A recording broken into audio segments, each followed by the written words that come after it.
It wasn't the first time a piece of cloth had tried to get attention on our doorstep, but this one had more nerve than most. We've had monogrammed handkerchiefs from grateful clients, promotional neckties from aspiring politicians, and once, memorably, a silk scarf that turned out to be evidence in a blackmail case. But Tuesday morning's delivery was different. The ribbon that arrived in a plain brown box had the audacity to come with instructions. The morning was following its usual script. At 10 o'clock, Nero Wolfe had ascended to the plant rooms for his daily communion with the orchids, and Theodore Horstmann. Theodore communes back, but he's economical with words, preferring the company of careless to conversation. At 11, those two would descend, and Wolfe would settle into his custom-made chair like a mountain finding its proper place in the landscape. Fritz was in the kitchen, performing what I suspected was alchemy with a Dover sole and some herbs that probably had Latin names. I was at my desk in the office, wrestling with invoices and wondering why orchid suppliers seemed to think their plants were made of gold, when the doorbell announced a visitor. I performed my usual function as the brownstone's human hinge and opened the front door. The specimen on our stoop was a delivery boy with a cap, a canvas bag, and the expression of someone who'd rather be anywhere else. He had a flat, square box under one arm, about the size of a single-layer cake, and the weary look of a man who'd learned that brownstone dwellers were an unpredictable species. "Goodwin?" he asked, consulting a slip of paper. "That depends on who's asking and whether there's money involved." He didn't crack a smile. Apparently, the delivery trade doesn't cover jokes in their training manual. He handed me the box along with a receipt to sign.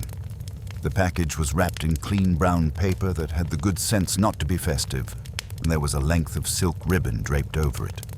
Not tied, just resting there like a cat that couldn't be bothered to find a proper perch. The return address read Manhattan Orchid League.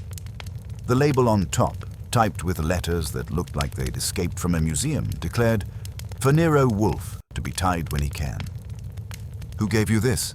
I asked. "Picked it up from a desk downtown," he said with the enthusiasm of wet cardboard. "Some office building. Guy said it had to go out today. Didn't catch his name, didn't ask for his biography." Fair enough. I paid him because we always pay our messengers. It's one of the few reliable constants in an unreliable world. He departed looking lighter by exactly one delivery, leaving me alone with a box that seemed to be waiting for something. Back in the office, the package sat on my desk like a problem dressed up in brown paper. I lifted the ribbon off, carefully. It was silk, heavy and smooth under the fingers, dyed the deep blue that expensive things wear when they want you to. Know they're expensive. It had a subtle sheen, and the edges were finished with the kind of precision that makes you wonder if the person who made it had a magnifying glass surgically attached to their eye.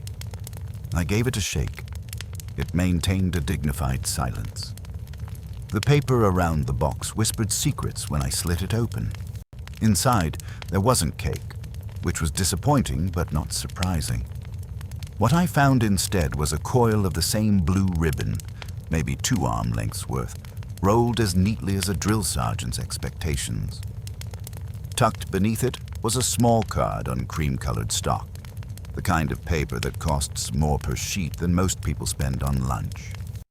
The message was brief and had the tone of someone trying to sound casual while holding a loaded gun. "You keep your house tied up neat and proper. Pity the League cannot manage the same. If you won't tie it, someone will cut it. Ask Theodore whether he left the ribbon ready." No signature, naturally. Whoever wrote it had either watched too many mystery movies or not enough.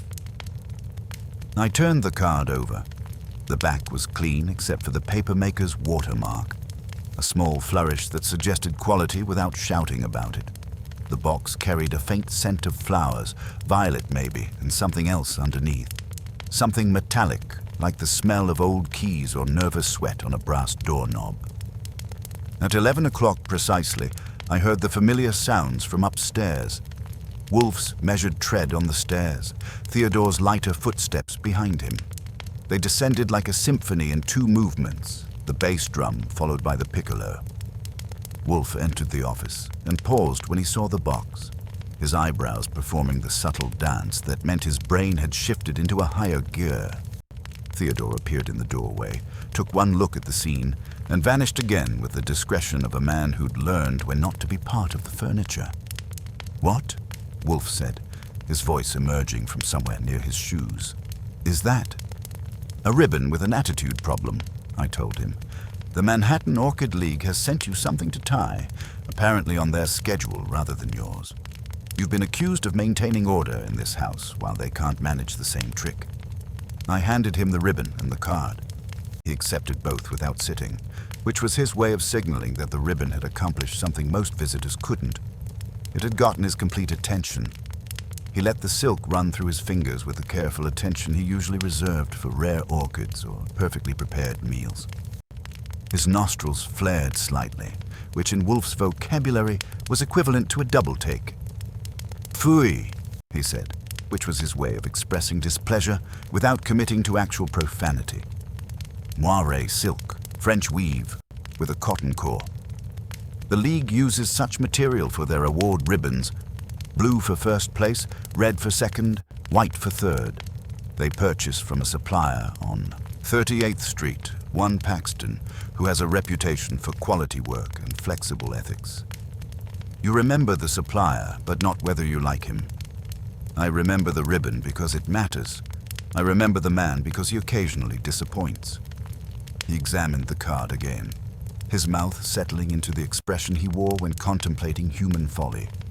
"This message is inept." He moved to his desk with the careful precision of a battleship docking. Watching Wolfe sit is like watching a natural phenomenon, inevitable, impressive, and slightly intimidating.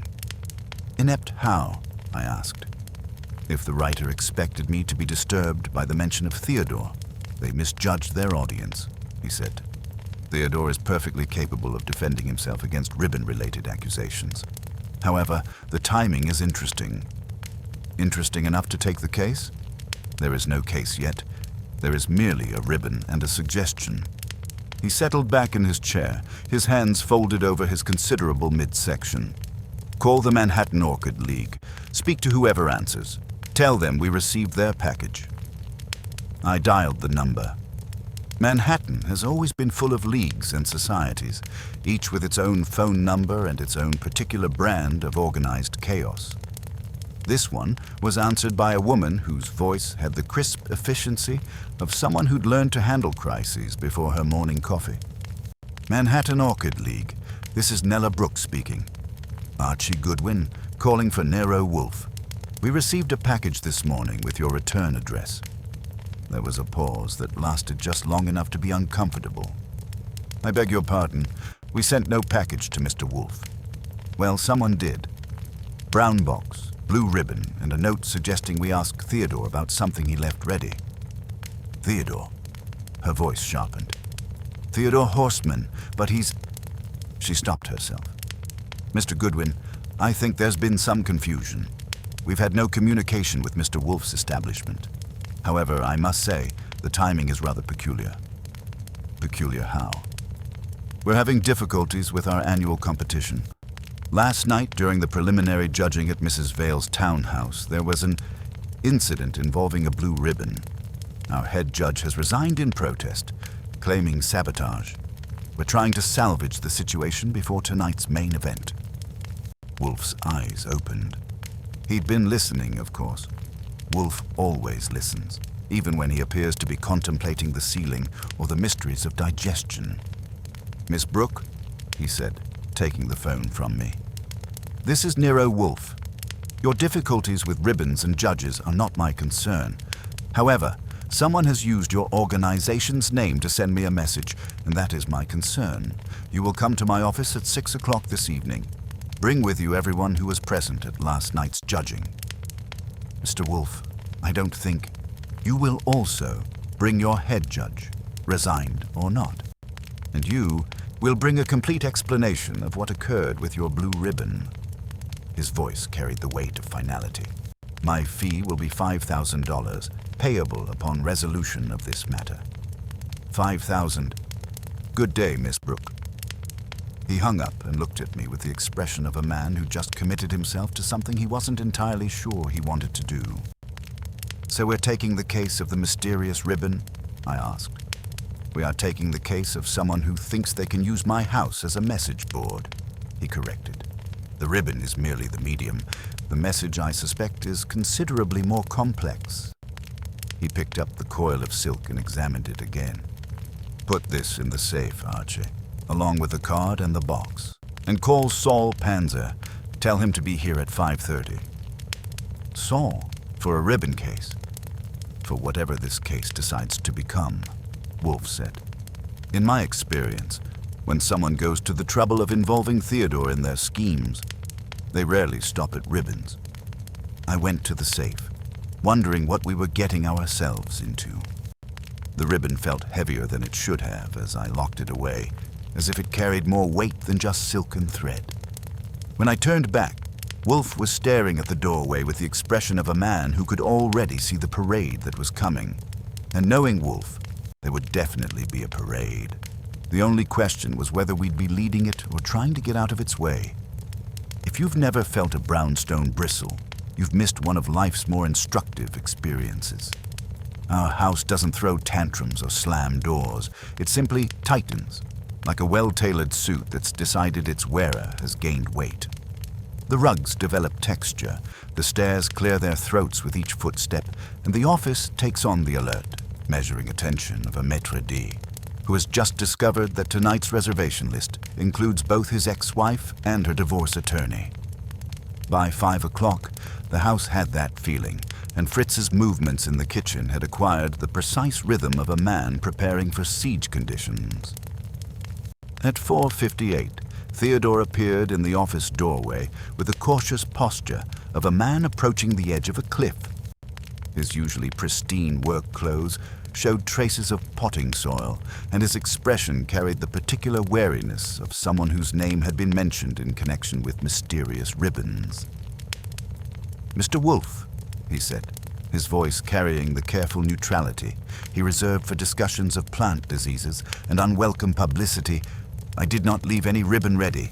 If someone has suggested otherwise—" "No one has suggested anything," Wolfe interrupted without looking up from the book that lay open but unread on his lap.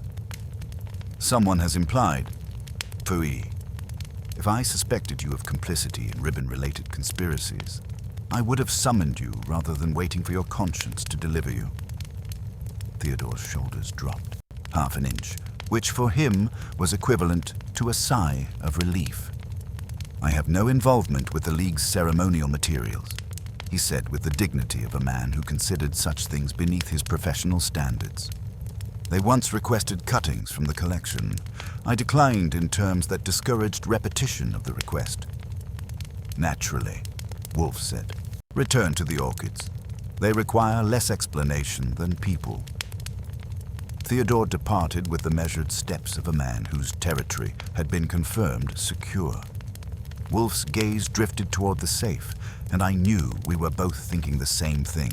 When a ribbon arrives with instructions and your orchid specialist's name attached, you either take up gift wrapping as a hobby or prepare for an invasion of your carefully ordered world.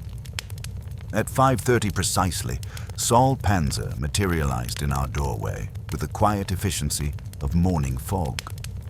Saul never looked surprised by anything, which was either a professional skill or a character defect, depending on your perspective. He took one comprehensive look at Wolfe, another at me, and a third at the corner where our safe maintained its dignified silence, filing all observations for future reference. "Brief me," he said, settling into his chair with the economy of movement that made him worth every dollar of his considerable fee. I provided the essential details: the mysterious ribbon, the anonymous message, the Manhattan Orchid League's sudden crisis involving damaged awards and resigned judges. Saul's expression remained as readable as a classified document throughout the recitation. "Inside or outside?"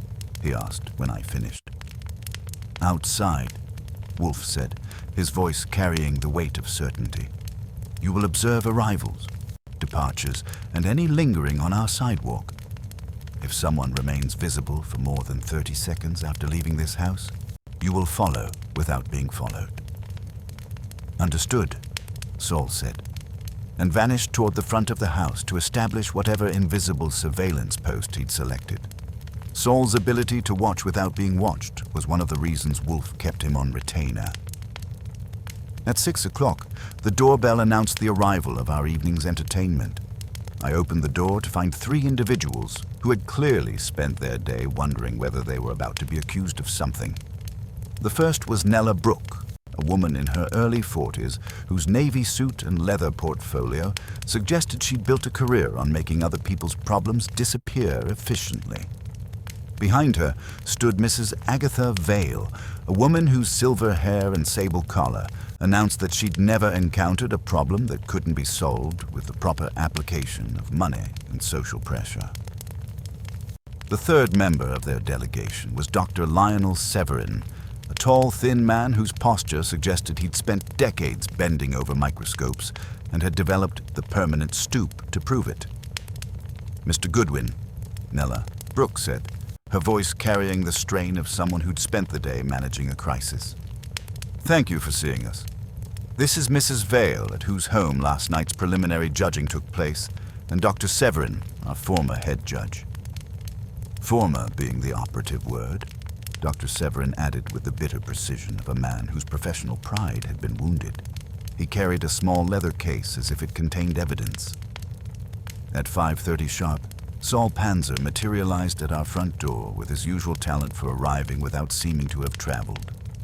Saul has the gift of invisibility when he wants it. A middle-aged man of average height and forgettable features who could tail a paranoid millionaire through Grand Central Station without raising an eyebrow. He also has the gift of seeing everything worth seeing and remembering it with the precision of a Swiss chronometer. I let him in and briefed him on the ribbon situation while Wolfe completed his afternoon descent from the plant rooms. When Wolfe entered the office, he acknowledged Saul with a slight nod and settled into his chair like a mountain finding its proper geological formation. "2 errands," Wolfe said without preamble. "First, visit Paxton's ribbon shop on 38th Street. Learn who has ordered blue moire silk in recent weeks, how it was delivered, and whether any extra material found its way into unauthorized hands. Second, examine Mrs. Vale's townhouse, discreetly. Note the entrances, the service areas, and any security arrangements." Saul absorbed the instructions with a single nod and departed as quietly as he'd arrived. The man could give lessons to shadows. At 6 o'clock precisely, the doorbell announced our expected visitors. I opened the door to find a delegation that looked like they'd rather be anywhere else in Manhattan. Leading the procession was Nella Brooke, a woman in her early 40s with steel-gray hair and the bearing of someone accustomed to organizing chaos into submission.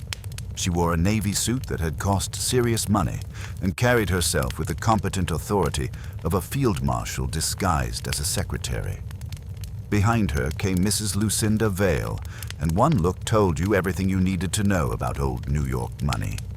She was perhaps 60, with silver hair arranged in waves that probably required architectural consultation, and enough diamonds to illuminate a small theater.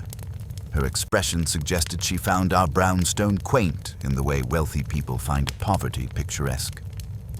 The third member was Dr. Marcus Vale, Mrs. Vale's husband, and the league's head judge. He was a thin, nervous man with the kind of mustache that required daily attention and eyes that darted around like a sparrow checking for cats. His handshake had all the enthusiasm of a wet fish. Bringing up the rear was Owen Whitcomb, the league's treasurer, a careful man with careful shoes and the expression of someone who counted other people's money for a living. He carried a leather portfolio with the reverence most people reserve for religious artifacts. I showed them into the office, where Wolfe waited with the patient immobility of a sphinx. He didn't rise. Wolfe never rises for visitors unless they're serving dinner. But his dark eyes catalogued each of them with the precision of a customs inspector. "Miss Brooke," he said, his voice emerging from somewhere near his considerable midsection. "Mrs. Vale, Dr. Vale, Mr. Whitcomb. Sit. They arranged themselves in the red leather chairs facing his desk, a nervous semicircle under the gaze of a man who had made a career of unraveling other people's carefully constructed lies. Now, Wolfe continued, you will explain what occurred at your preliminary judging last night, and you will explain why someone used your organization's name to send me cryptic messages about ribbons and Theodore Horstman. Nella Brooke consulted a leather notebook with the precision of someone who'd learned that details matter. Last night we conducted preliminary judging for our annual competition at Mrs. Vale's townhouse. The main event takes place tonight at the Botanical Garden. During the evening there was an incident. Define incident. Dr. Vale cleared his throat with the sound of a man preparing to deliver bad news. One of our blue ribbons, the first place award, was discovered to have been tampered with. It had been cut, Mr. Wolfe. Not torn or damaged accidentally, but deliberately severed with what appeared to be a very sharp blade. Mrs. Vale's diamonds performed a small symphony as she shifted in her chair. The ribbon was attached to my prize Catalia labiata, Empress Eugenia. Someone had cut out a section from the middle, leaving two pieces still tied to the plant.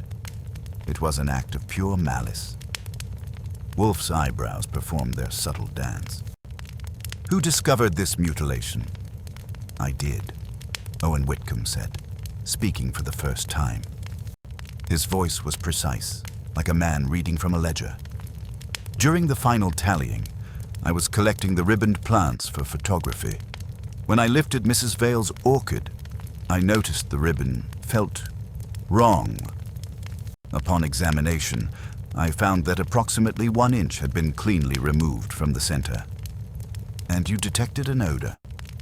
Whitcomb blinked in surprise. Yes, actually. A metallic scent, rather sharp. Like old copper pennies. The same scent I'd noticed from our mysterious package. Wolfe absorbed this information with the calm attention of a cat watching a mouse hole. Who had access to the judging area during the evening? The 3 judges, Nella replied. Dr. Vale, myself, and Professor Edmund Ryder, though Professor Ryder resigned this morning in protest over the incident. Then Mrs. Vale as hostess, Mr. Whitcomb handling logistics, and several league members who came and went during the evening. Professor Ryder is not here. He refused to come, Dr. Vale said stiffly.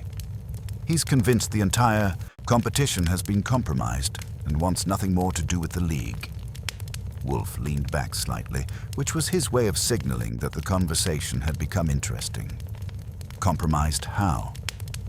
The silence that followed could have been sliced and served with dinner. Finally, Nella Brooke spoke. Professor Ryder has made certain allegations about the fairness of recent competitions. He claims that judging standards have become inconsistent, that certain exhibitors receive favorable treatment. And do they? Another uncomfortable silence. Mrs. Vale was the first to break it. Mr. Wolfe, the Manhattan Orchid League has operated with complete integrity for over 30 years. Professor Ryder is a brilliant botanist, but he's become increasingly difficult. His resignation may actually benefit the organization. Yet someone felt compelled to mutilate a ribbon and send me cryptic messages involving Theodore Horstman. Wolfe's voice carried the weight of absolute certainty. I find it unlikely that these events are coincidental. Nella Brooke consulted her notes again. About Theodore. He did work with us briefly, about 2 years ago. We brought him in as a technical consultant to help improve our judging standards. The arrangement didn't work out. Why not? Owen Whitcomb took the lead.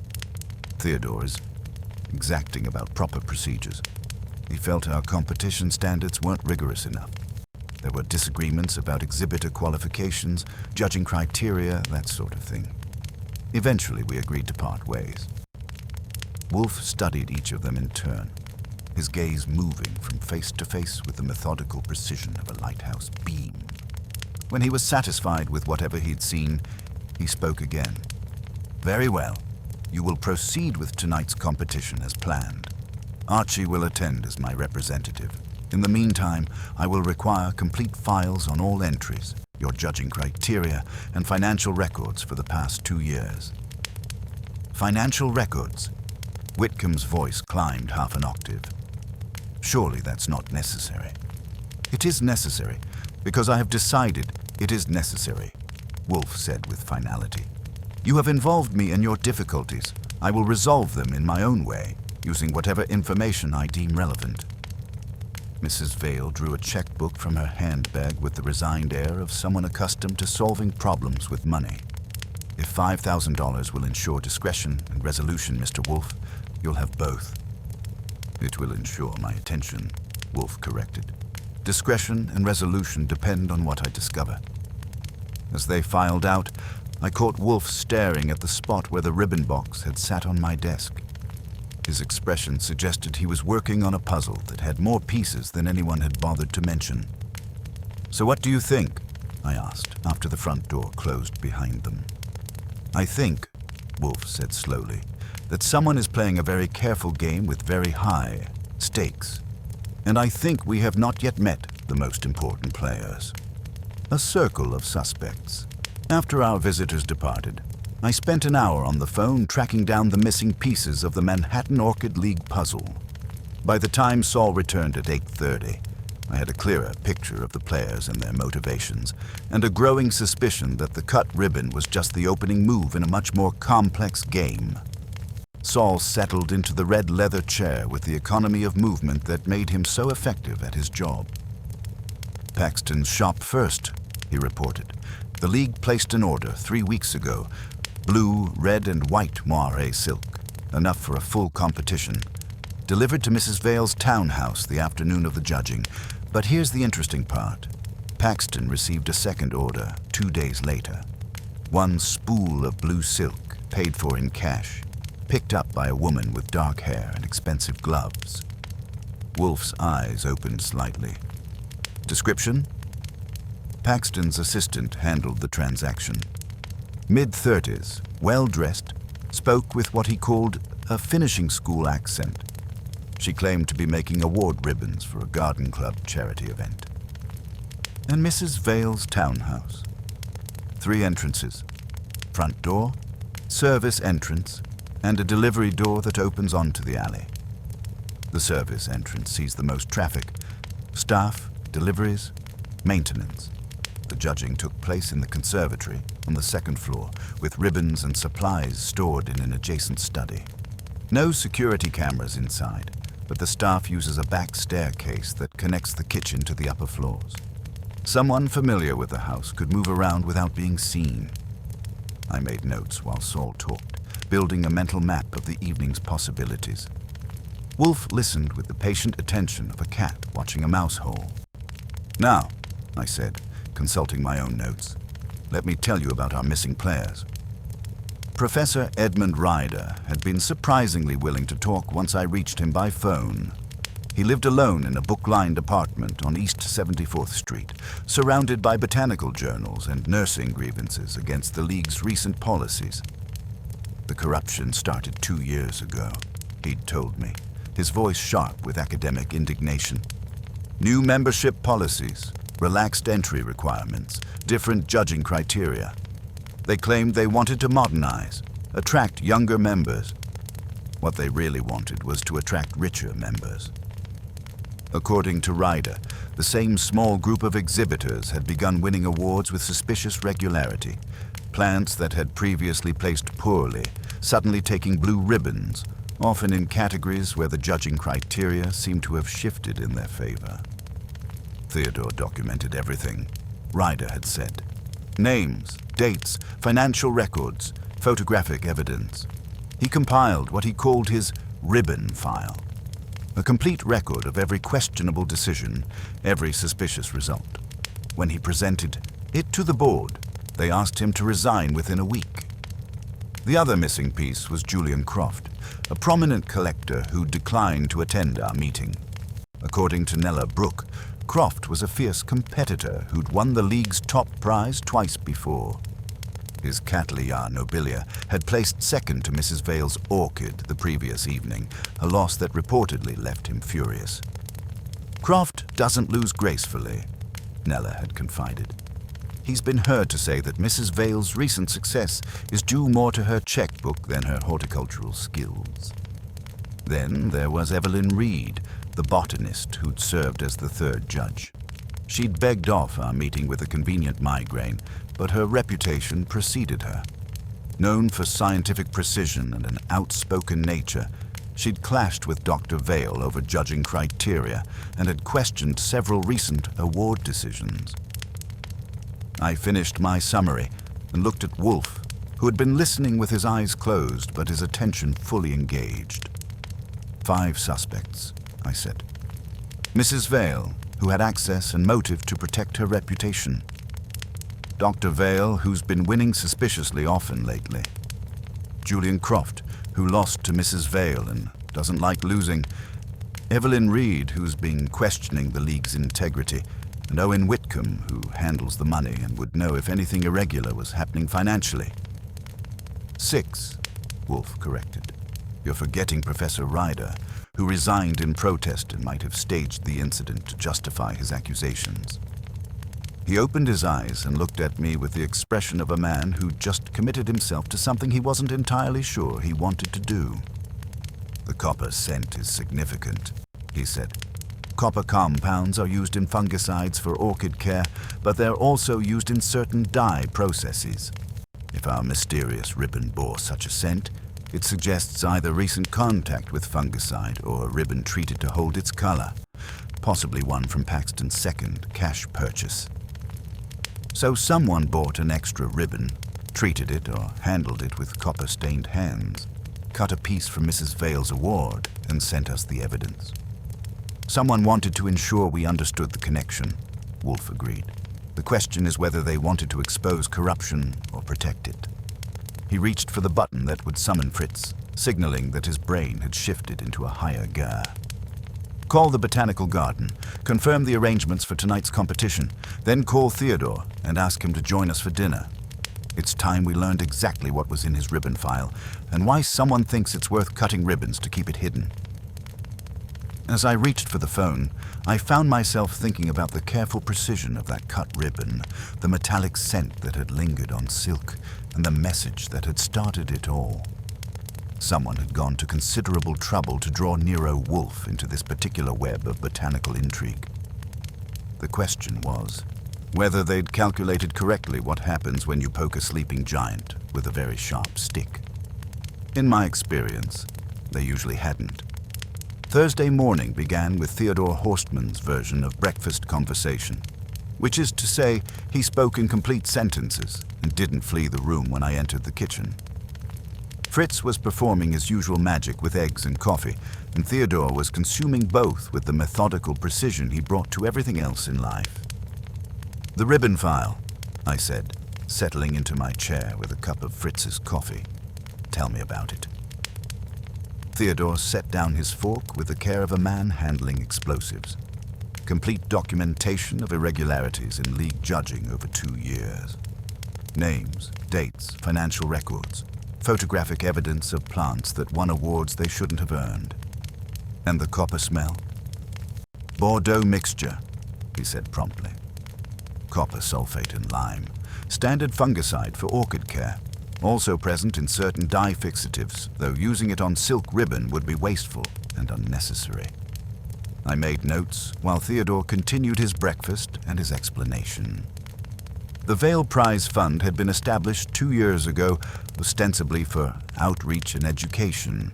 In practice, it had funded imported plants and private consultations for select league members. Consultations that coincidentally preceded a string of blue ribbon victories. I worked privately with several members after leaving my official position, Theodore admitted.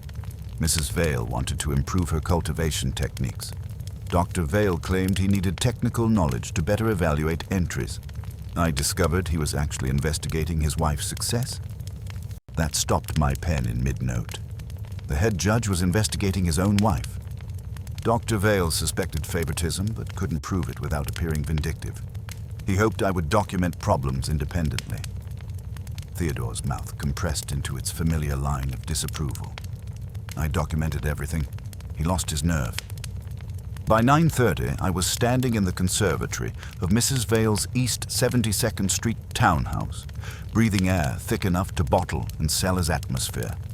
The place was a greenhouse disguised as a room, with glass panels overhead that filtered Manhattan's morning light into something tropical and expensive. Orchids perched on every surface like exotic birds that had forgotten how to fly. Mrs. Vale moved through her domain with the confident stride of a woman who'd never met a problem that couldn't be solved with sufficient application of money and determination. She wore gardening clothes that probably cost more than most people's monthly rent and handled her plants with casual expertise. "The judging area was here," she said, indicating a cleared space near the eastern windows where 3 tables had been arranged in a U-shape. Each entry was examined on the center table, with judges seated along the sides. "We use a comprehensive point system, 20 points for flower quality, 15 for plant condition, 10 for presentation, 5 for rarity." I studied the room's geography while she talked. 2 doorways led to the rest of the house. One to a hallway connecting to the main staircase, another to a smaller study where supplies were stored. The service stairs Saul had mentioned were accessible through the study, providing a back route to the kitchen and staff areas. "Where was your Cattleya labiata when the ribbon was cut?" "Right here on the center table."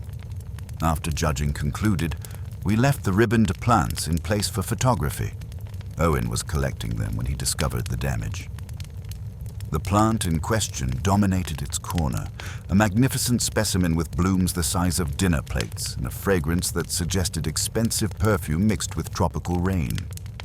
The replacement ribbon was pristine blue silk, but tiny holes in the moss showed where the original had been disturbed.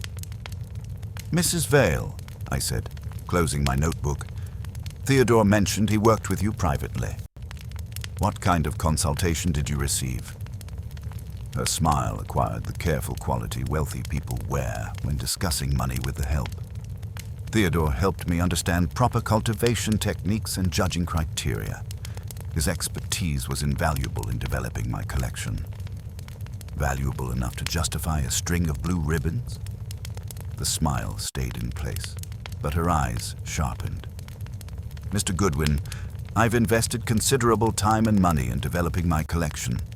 If other exhibitors are unhappy with my success, that's their problem, not mine. Even when those exhibitors include judges who resigned. Edmund Ryder has never approved of anyone who wasn't born with a PhD and a trust fund. Theodore encouraged his worst instincts with that ridiculous file of his." I left Mrs. Vale to her orchids and headed downtown to find Julian Croft. His Gramercy Park apartment was a study in controlled obsession. Every surface covered with plants, every plant labeled with scientific precision, every label written in careful handwriting that suggested a man who liked his world organized exactly the way he wanted it. Croft himself was thin and intense, with pale skin that came from spending too much time indoors under artificial lighting. His handshake was firm, his manner direct, and his opinion of Mrs. Vale's success unambiguous. "She's buying her way to blue ribbons," he said without preamble. "Better plants, private consultants, judges who've been wined and dined at her townhouse. It's not illegal, but it's not sporting." He led me to his prize plant, a Cattleya nobilia with blooms the color of fresh cream touched with lavender. Beautiful, but lacking the dramatic presence of Mrs. Vale's entry. "This plant has won competitions from Boston to Philadelphia. Last night it placed second to a plant that's been showing for less than 6 months. Either that orchid is miraculous or someone's been coaching Mrs. Vale on what judges want to see. Someone like Theodore." Croft's expression shifted from annoyance to something more complex. Theodore worked with several league members after leaving his consulting position. Mrs. Vale was one, Dr. Vale was another, which I found interesting. The head judge hired Theodore.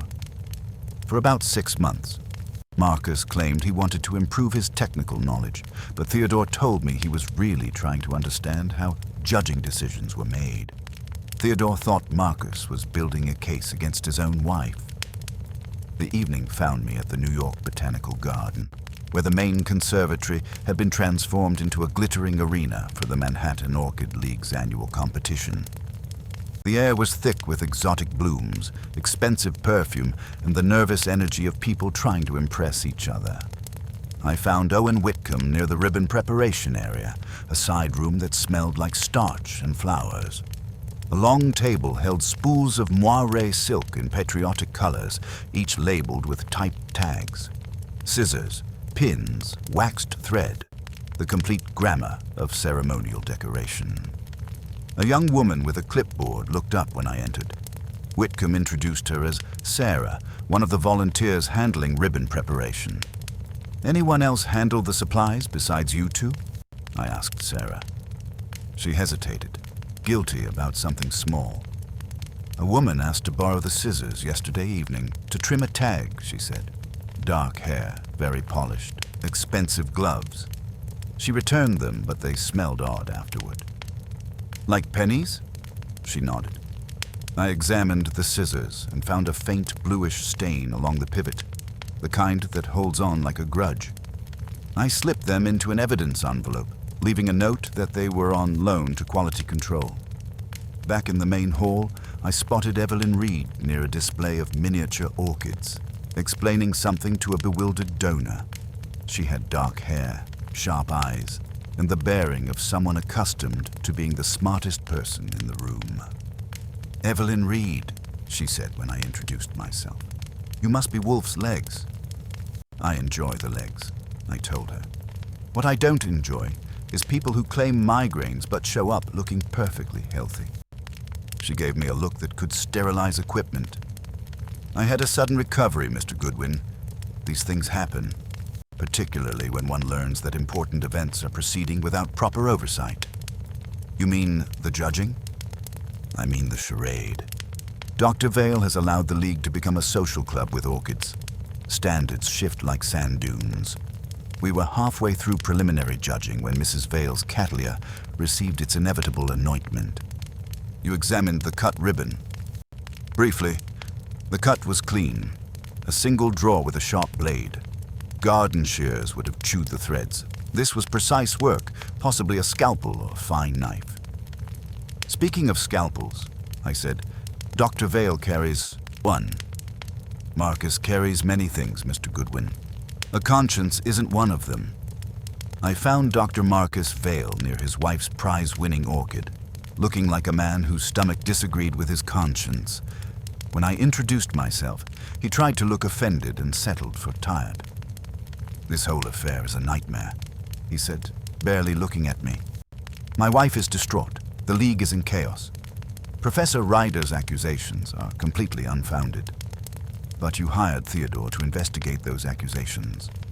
His face went pale. "I hired Theodore to improve my technical knowledge. Nothing more. You carry a scalpel, Doctor." He patted a slim case in his jacket with something approaching pride. "For fine work, cutting stems, removing damaged tissue. Sharp enough to slice silk? Mr. Goodwin, if you intend to be insulting, at least be original." Julian Croft was holding court near the bar, his champagne glass serving as a prop for theatrical gestures. He spotted me and waved me over with the enthusiasm of a man who'd found someone new to complain to. "Goodwin." Perfect timing. I was just explaining to these good people how money has corrupted orchid judging in this city. He had a small blue stain on his tie near the collar, fresh ink by the look of it. When I pointed it out, he glanced down with annoyance. "Catalog leaked in my briefcase. Cheap printing." He leaned closer, lowering his voice. "If you want real corruption, follow Whitcomb's money trail. He pays the invoices and signs the checks. He knows where every dollar goes." By 10 o'clock, I'd collected enough contradictions, alibis, and suspicious behavior to stock a small mystery novel. I found a payphone in the corridor and called Wolfe. "I'm at the Botanical Garden," I reported. "The scissors that cut the ribbon have copper residue and were borrowed by a mysterious woman with expensive gloves. Dr. Vale carries a scalpel and was investigating his own wife. Croft has fresh ink stains and old grievances. Evelyn Reed lied about being sick and has strong opinions about clean cuts. And everyone seems to know about Theodore's ribbon file. Bring the scissors, Wolfe said, and determine whether Mrs. Vale's niece wears expensive gloves. She has a niece. Alicia Vale assists her aunt with league activities. She was present last evening but absent from our meeting. Find her. The line went dead. I hung up and went looking for the missing piece of the puzzle, wondering if finishing schools had started offering courses in ribbon sabotage. In my experience, when Wolfe started asking about relatives who weren't mentioned in the first telling, the case was about to get considerably more interesting and considerably more dangerous. I found Alicia Vale in the Botanical Gardens Research Library at 10:30, surrounded by botanical reference books and wearing the expression of someone who'd rather be solving differential equations than family problems. She was perhaps 27, with dark hair arranged in a style that suggested professional attention and hands encased in soft leather gloves, the color of expensive chocolate. When I introduced myself, her eyes performed the calculation that most people do when they meet Nero Wolfe's legs, measuring the distance to the nearest exit. Miss Vale, Archie Goodwin. I work for Nero Wolfe. I know who you are, Mr. Goodwin. My aunt mentioned your visit. Her voice carried the careful neutrality of someone who'd learned to navigate family politics without choosing sides. I assume this is about the ribbon incident. Among other things, you were at the preliminary judging Tuesday evening. I assisted with logistics, registration, documentation, preparation of materials. She closed the book she'd been reading, something about orchid hybridization that looked dry enough to start fires. Is there something specific you need to know? I need to know why someone borrowed scissors from the ribbon preparation area Tuesday evening and returned them smelling like copper. That got her attention. She set down her pen and looked at me with the kind of direct gaze that suggested she decided to stop playing games. I borrowed scissors to trim a loose thread from my gloves. The ones in the preparation room were sharper than anything in my purse. She paused, her fingers working at the leather with nervous precision. I'd spilled fungicide earlier. Bordeaux mixture. The copper sulfate stains everything it touches, including silk ribbons. Mr. Goodwin, if you're suggesting I cut my aunt's ribbon, you're mistaken. I have no interest in orchid politics. I let her go with a promise to speak again soon, noting that her explanation had the careful precision of something rehearsed, and that she'd avoided answering why she was researching hybridization techniques instead of attending tonight's competition. By the time I returned to the brownstone, it was nearly midnight. The street was quiet enough to hear a taxicab complain 2 blocks away. I let myself in with my key, which is one of the few reliable constants in an unreliable world. The house felt different, not dramatically, but in the subtle way that a violin sounds different when one string is slightly out of tune. Fritz was in the hall, which was wrong. Fritz should have been in bed, making plans for what to do to breakfast. He looked as if someone had replaced his usual order with improvisation. Mr. Goodwin, he said, his voice carrying an undertone I'd never heard before. Mr. Wolfe is in the office. That wasn't news requiring fanfare. Wolfe is usually in the office at midnight unless there's a fire in the plant rooms, and then he's in the office telling me to put it out. But Fritz's expression said we deviated from the script in ways that mattered. I went in. Wolfe was planted in his chair, with his lips compressed and his eyes narrowed to slits. He had the look he gets when a principal has been stepped on with considerable force. On his desk, positioned with mathematical precision, lay Theodore's gray binder, open to a section that showed mounted photographs and typed lists. The room carried a faint metallic scent that didn't belong in our carefully ordered world. "You're back," he said. Coming from Wolfe, it was practically an embrace. "The scissors. Put them in the safe. Do not open the combination in anyone's presence." I did as instructed and took my chair. "What happened?" "We have been trespassed," he said, making the words sound like a capital offense. Subtly, but unmistakably. Theodore emerged from the shadows near the bookshelves, looking like a man who discovered termites in his prize orchids. His usually perfect hair was disheveled, which for Theodore was equivalent to a nervous breakdown. "I brought the file at 7:30, he said, his voice tight with controlled anger. "We examined it during dinner. At 9:40, Mr. Wolfe was studying page 74, a close-up photograph of the blue ribbon attached to Mrs. Vale's cattleya, showing a distinctive warped flaw in the silk weave. At 10:15, the front doorbell rang. A messenger with an envelope containing only a blank card. While Fritz dealt with the distraction, the telephone rang from the plant room extension. A dial tone, nothing more. I went upstairs to investigate. When I returned, he gestured toward the open binder. I leaned forward and saw the problem immediately. The page numbers marched neatly from 73 to 75. Where page 74 should have been, there was only a clean mount with tiny holes where photo corners had been removed. In one corner, a triangle of blue thread no longer than my thumbnail clung like a guilty afterthought. "The photograph is gone," Wolfe said unnecessarily, along with its documentation of the warp flaw that would have proven our ribbon came from the same source as Mrs. Vale's award. I caught the scent again. Copper, faint but persistent. The same metallic note that had accompanied us from the original package to Mrs. Vale's townhouse to the garden's ribbon preparation area had found its way onto our desk. "How?" I asked. "Examine the office windows." I did. The locks were in place, but the right sash showed signs of persuasion. A faint blue smear on the latch mechanism and scratches that suggested careful work with a thin blade. The latch moved with less resistance than it should have, as if someone had adjusted its tension and restored it imperfectly. On the floor by the drape, a single dark hair caught the light. I collected it along with a blue filament from the wastebasket that had ideas above its station. "Professional work," I said. Someone who knew exactly what they were looking for and where to find it. Indeed, they ignored the safe, ignored valuables, ignored everything except one specific photograph. Wolfe's voice carried the controlled fury of a man whose sanctuary had been violated, which means they knew it existed and understood its significance. Theodore spoke through clenched teeth. "Only 4 people have seen that page in recent months. Myself, Edmund Ryder, Dr. Marcus Vale, and as of tonight, Mr. Wolfe."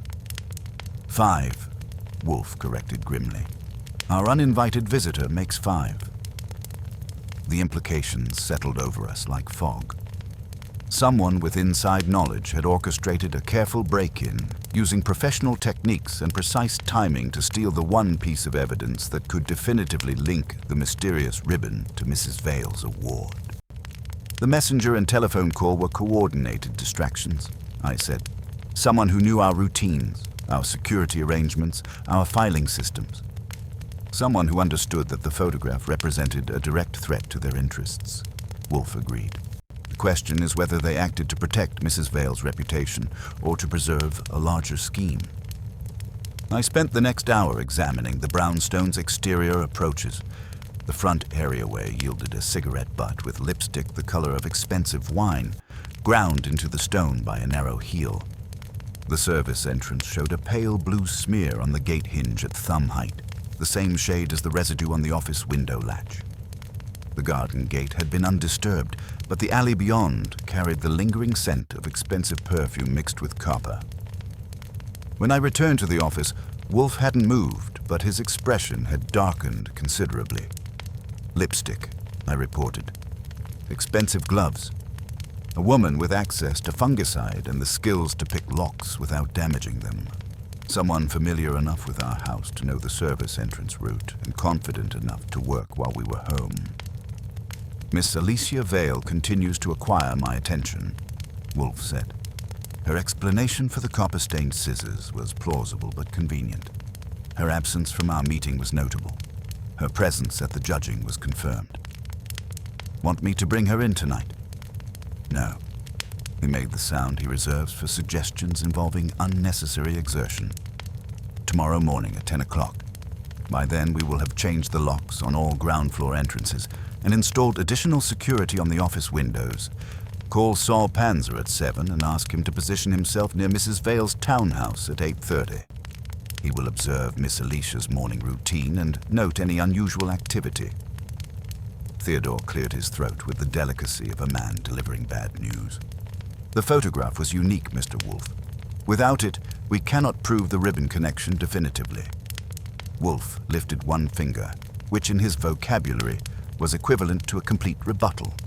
Without it, we still have the thread fragment our visitor was careful to leave behind. In taking one piece of evidence, they provided us with better proof. Confirmation that someone considers Theodore's documentation dangerous enough to justify burglary. He opened his desk drawer and withdrew the original blue ribbon we'd received, measuring its length against a ruler with mathematical precision. Move this to the safe, Archie. Note the exact measurement. If our visitor returns with greed greater than prudence, we shall be prepared. As I locked away the silk, it felt heavier than it should have, weighted with implications and threats. When I turned back, Wolfe was staring at the empty space on Theodore's page with the expression of a man who'd just declared war. Very well, he said quietly. Let them come for what should have been tied. We will oblige them by tying it ourselves, around their necks if necessary. He closed his eyes, not to sleep, but to think. In our house, that was usually when things started getting dangerous for people who'd made the mistake of thinking Nero Wolfe could be intimidated by subtle trespass and midnight burglary. They were about to learn otherwise. Friday morning arrived with the brownstone wearing new armor and nursing old grievances. Fritz had installed fresh locks on every ground floor entrance at dawn, the metallic symphony of his drill providing an unusual counterpoint to the familiar sounds of breakfast preparation. The office windows now sported reinforced sash guards that would have made a second-story man weep into his toolkit. I was at my desk with coffee and the morning mail when the telephone announced the first development in what promised to be a complicated day. Archie, it's Saul. His voice carried the flat precision of a man reporting facts without editorial comment. I've been watching the Vale townhouse since 7. Alicia left at 8:15, same expensive gloves, but different destination. She took a cab to 38th Street, stopped across from Paxton's ribbon shop for about 10 minutes, then walked 2 blocks east to a messenger service. I made notes while Saul continued his report. The messenger service was the same outfit that had delivered our mysterious ribbon package 2 days earlier. Alicia had emerged with a manila envelope and made a brief phone call from the corner booth before catching another cab toward Midtown. Any idea what was in the envelope? Nothing visible, but she handled it like it contained something fragile. Also, there was activity at Paxton's shop early this morning. Police car, 2 uniforms, and Paxton himself, looking like someone had stolen his favorite scissors. I thanked Saul and immediately called Paxton's shop. The ribbon merchant answered with the weary tone of a man who discovered that honest commerce could be hazardous to one's inventory. Mr. Goodwin, I was about to call you, Paxton said. My shop was burglarized last night. Professional work. No smashing, no ransacking. They took exactly 2 items. 1 spool of blue moire silk and a single page from my cash ledger. The page recording that cash sale to the woman with expensive gloves. Nothing else missing? Nothing. They ignored the Panyach register, ignored the expensive ribbons, ignored everything except those 2 specific items. The police said it was the most selective burglary they'd seen since someone stole only the M volume from the public library. When I relayed this to Wolfe, who had descended from the plant rooms with his usual 11 o'clock precision, his expression darkened like a summer storm gathering strength. Someone is eliminating evidence with surgical precision, he observed. First Theodore's photograph, now Paxton's ledger page. They understand that deletion is often more valuable than acquisition. The telephone rang again. This time it was Owen Whitcomb, and his voice carried the strained quality of a man discovering that his careful bookkeeping had attracted unwelcome attention. Mr. Goodwin, I've received a most unusual request. Someone claiming to represent your office called this morning asking for immediate access to the Vail Prize Fund records. When I explained that such records are confidential, they suggested I might reconsider in light of recent irregularities. What kind of irregularities? A check was issued yesterday from the fund account. $5,000, made out to Theodore Horstmann with a memo line reading, "Consulting Sevans." I did not authorize this disbursement. I covered the mouthpiece and looked at Wolfe, whose eyebrows performed their subtle dance of recognition. He nodded once, which in our house covers authorization, understanding, and a receipt for future action. Mr. Whitcomb, you'll bring those records to our office at 3 o'clock this afternoon. All of them. And you'll bring an explanation of how unauthorized checks get issued from accounts you supposedly control. Before he could sputter a response, I hung up and turned to Wolfe. Someone's using the prize fund as a weapon, first to pay bribes, now to create evidence of impropriety. Indeed, and someone believes that Theodore can be purchased or intimidated by the suggestion of financial impropriety. Wolfe's voice carried the controlled fury of a man whose intelligence had been insulted. They have misjudged their audience. At that moment, Theodore appeared in the doorway with an expression I'd never seen before, a combination of professional outrage and personal violation that made my spine straighten with sympathetic indignation. "Mr. Wolfe," he said, his voice tight with controlled anger. "Something has happened in the plant rooms." Those words hit the office like a physical blow. An attack on Wolfe's orchids was tantamount to an act of war, a violation of sanctuary that transcended mere criminal mischief. "Explain," Wolfe said, his voice dropping to the dangerous quiet he reserved for matters of profound seriousness. "Your Cattleya labiata, golden emperor, the specimen you've been nurturing for 3 years. Someone has been in the plant rooms. They didn't damage the plant, but they pinched the developing flower spike. Precisely. Professionally. It won't bloom this season." The silence that followed could have been weighed and measured. Wolfe's hands, usually folded placidly over his considerable midsection, slowly clenched into fists. His face took on the expression of a man who had just received a declaration of war written in his own blood. How did they gain access? The small window in the potting shed, the one behind the grape arbor. It was unlatched when I arrived this morning. On the sill, I found traces of copper sulfate and a faint floral scent that doesn't belong to any of our plants. I went to examine the scene myself. The potting shed window was indeed slightly ajar, and the bluish-green smear on the sill matched the residue we'd found elsewhere. But more telling was the precision of the work. Whoever had entered knew exactly where to find Wolfe's prize orchid and exactly how to damage it without killing it. This wasn't vandalism. It was a message delivered by someone with botanical expertise and a thorough understanding of what would hurt Wolfe most. When I returned to the office, Wolfe hadn't moved, but the temperature in the room seemed to have dropped several degrees. "This transcends the matter of ribbons and competitions," he said quietly. "This is personal. Someone has chosen to make this personal." He reached for the button that would summon Fritz, then thought better of it and looked at me with the expression of a general who had just committed his reserves to battle. "Call Saul Panzer. Tell him to return here immediately and to bring Fred Durkin and Ori Cather with him. We are no longer conducting a genteel investigation into orchid politics.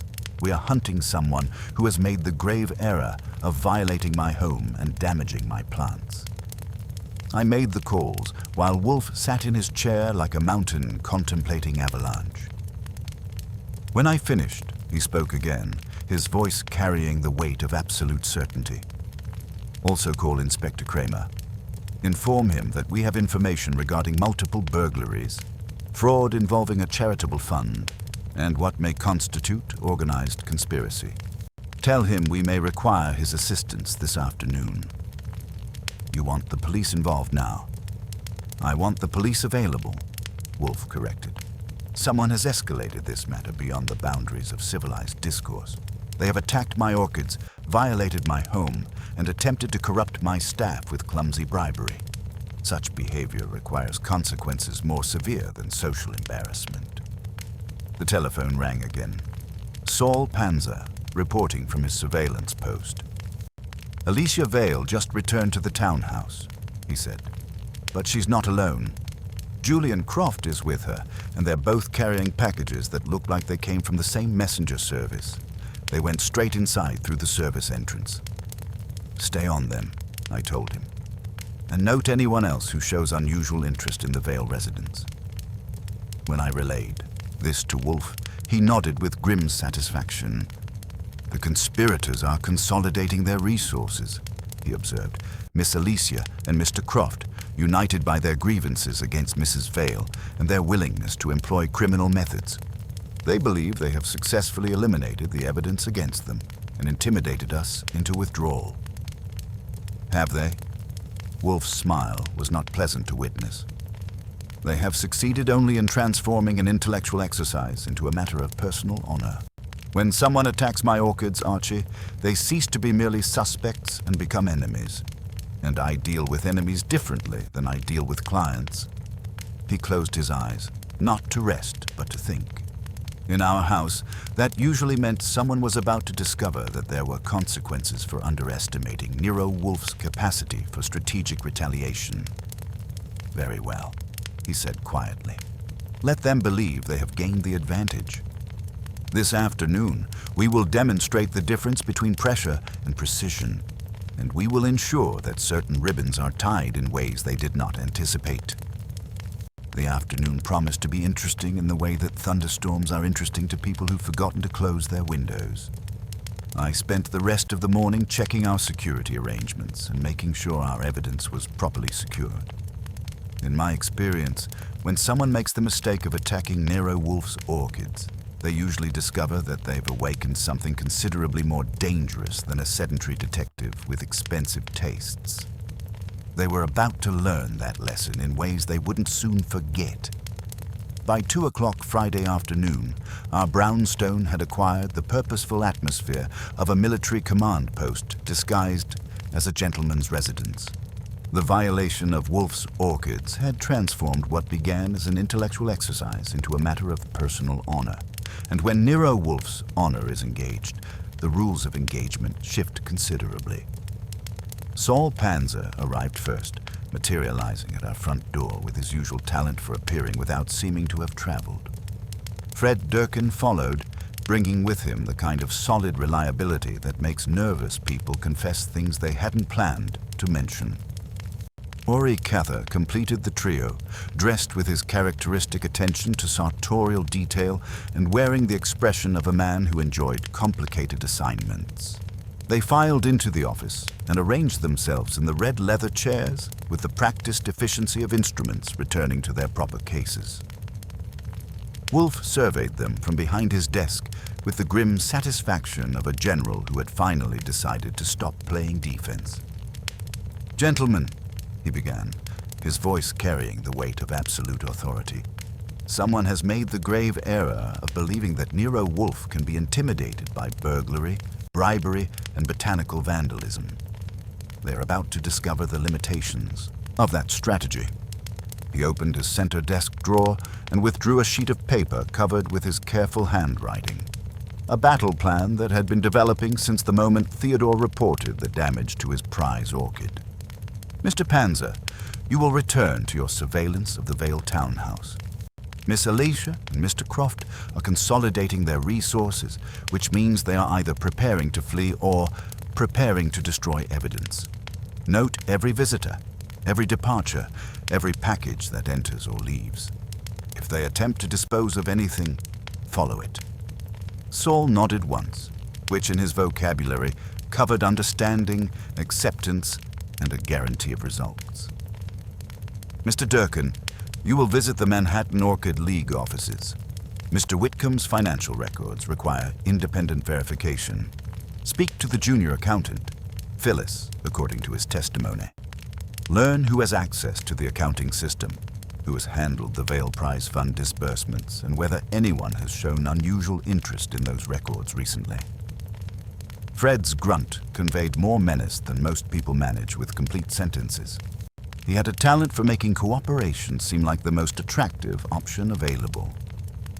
Mr. Cather, your assignment is Dr. Marcus Vail and Miss Evelyn Reed. The good doctor claims to have been investigating his own wife, but his methods and motivations require scrutiny. As for Miss Reed, her convenient migraine yesterday evening deserves verification. People who lie about headaches often lie about more significant matters. Ori's smile suggested he was looking forward to the work. Any particular approach you'd recommend, Mr. Wolfe? Subtlety, Mr. Cather. We are not yet ready for direct confrontation. We are positioning pieces for maximum effect when the time comes. As the three operatives departed on their missions, I settled at my desk to coordinate communications and prepare for the afternoon's developments. The brownstone felt different with Wolfe's full attention. Engaged, like a precision instrument that had finally been wound to proper tension. At 3 o'clock, Owen Whitcomb arrived carrying his leather portfolio and wearing the expression of a man who suspected he was about to be told he'd been driving the getaway car without knowing it. Wolfe didn't rise. He never does. But his dark eyes catalogued Whitcomb with the attention of a customs inspector examining suspicious luggage. Mr. Whitcomb, Wolfe said without preamble, you will explain how unauthorized checks are issued from accounts you supposedly control. Whitcomb set his portfolio on the desk with trembling hands and extracted a folder thick with financial statements. The Theodore Horstman check was processed yesterday afternoon using my facsimile signature stamp. But I never authorized it, Mr. Wolfe. I keep that stamp in my office desk. Locked drawer? I thought it was secure. Thought, Wolfe repeated, making the word sound like a diagnosis of terminal naivety. Who has access to your office? Myself, Nella Brooke, and Phyllis Henderson, our junior accountant. But Phyllis has been with us for 3 years, completely trustworthy. Trust is a luxury we cannot afford in the presence of systematic corruption, Wolfe interrupted. Show me the complete financial records for the Vail Prize Fund over the past 2 years. What those records revealed was a masterpiece of subtle manipulation. The fund, established ostensibly for outreach and education, had systematically distributed money to select league members in the months preceding their competition successes. Mrs. Vail had received consulting payments totaling $14,000. Dr. Vail had been paid $8,000 for technical advisory services. Julian Croft had received $6,000 in research grants just before his string of blue ribbon victories began. Consulting fees, Wolfe mused, studying the payment schedule.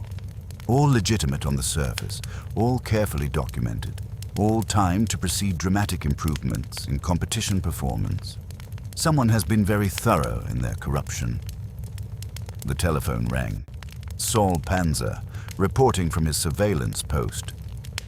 Activity at the townhouse, I relayed after taking the call.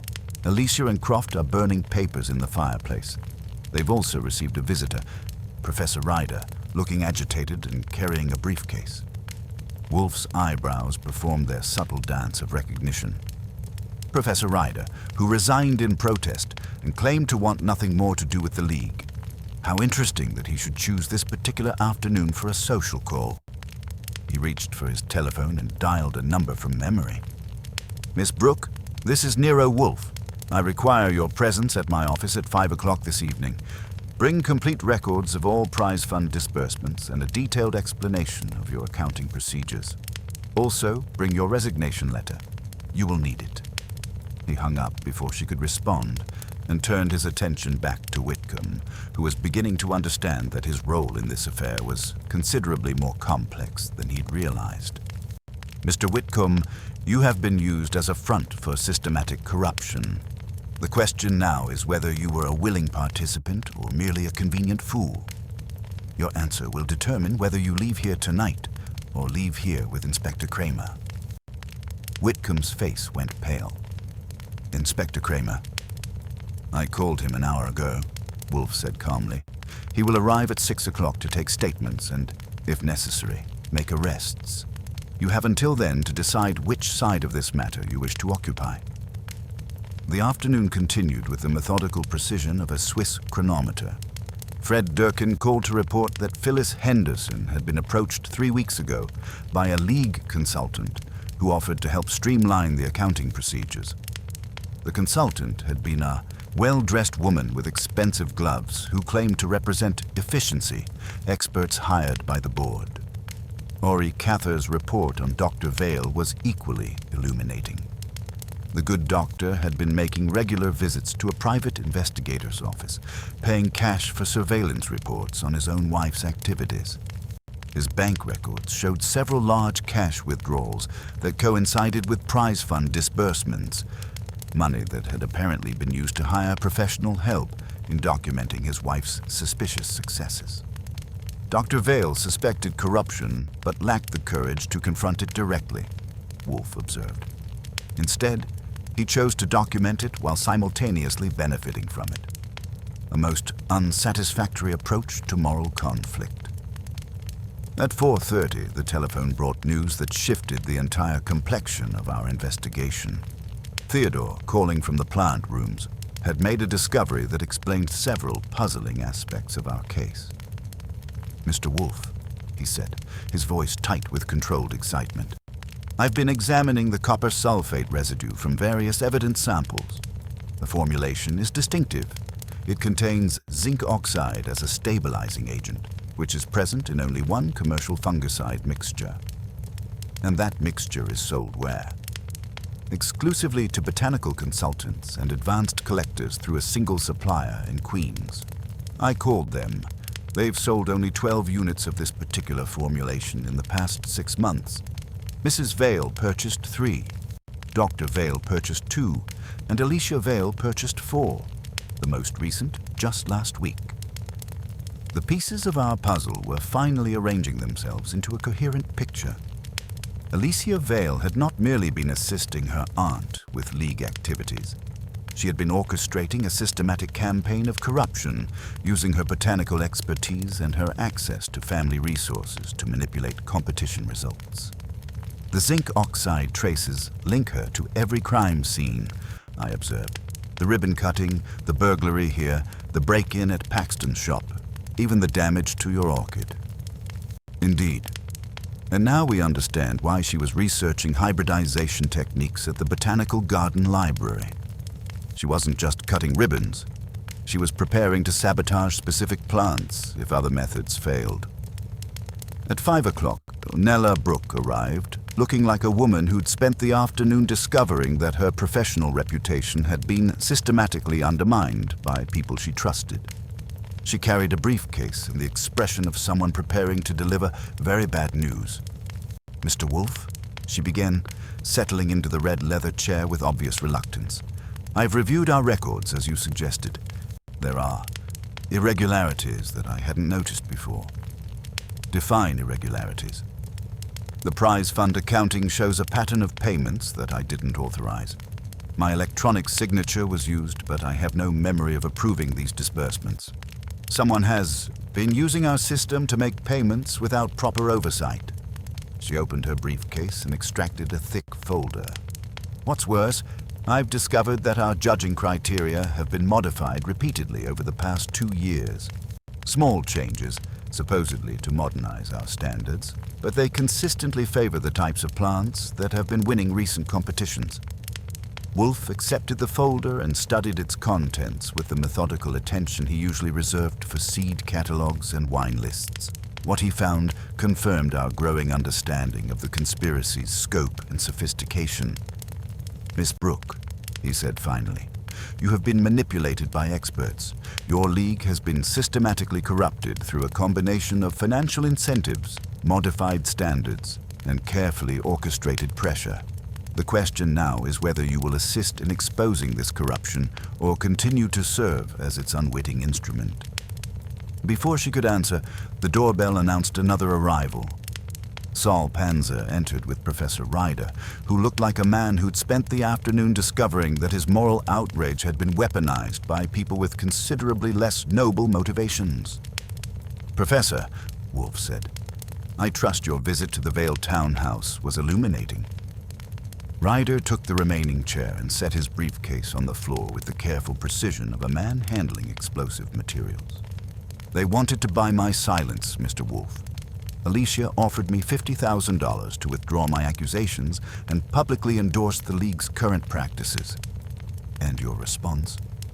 "I told them that my integrity was not for sale. That's when Mr. Croft suggested that my integrity might not survive a thorough investigation of my own financial arrangements." The room fell silent, except for the measured ticking of the clock and the distant sounds of Fritz preparing dinner. Wolfe sat motionless in his chair, his eyes closed, his hands folded over his considerable midsection. When he finally spoke, his voice carried the weight of absolute certainty. "Very well.